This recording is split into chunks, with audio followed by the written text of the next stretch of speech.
Mohamed Bazoum, nouveau président du Niger. Une prestation de serment dans un pays en pleine crise, 2 jours après une tentative de coup d'État qui a tourné court. Ses premiers mots condamnent la barbarie des groupes djihadistes qui multiplient les attaques dans le pays. Depuis janvier dernier, ils se livrent à des massacres de civils innocents à grande échelle, commettant à l'occasion des vrais crimes de guerre. Le terrorisme est un vrai malheur pour notre pays. Un mandat qui commence pour Mohamed Bazoum sous haute tension sécuritaire, plus de 30 ans après son entrée en politique. Professeur de philosophie issu d'une tribu ultra-minoritaire, les Ouled Slimane, Bazoum s'est très tôt allié à Mamadou Issoufou, le président sortant, il y a près de 30 ans.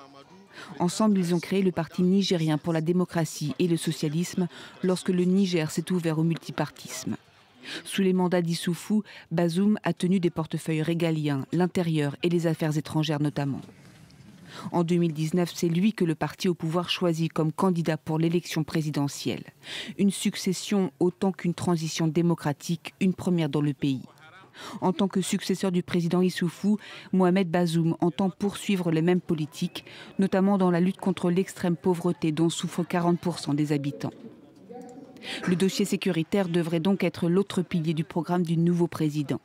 Bazoum entend poursuivre la lutte contre les groupes djihadistes qui opèrent sur 2 fronts, à l'ouest, à la frontière avec le Mali et le Burkina Faso, et dans le sud-est, où Boko Haram a multiplié les attaques contre les civils et les militaires. 543 civils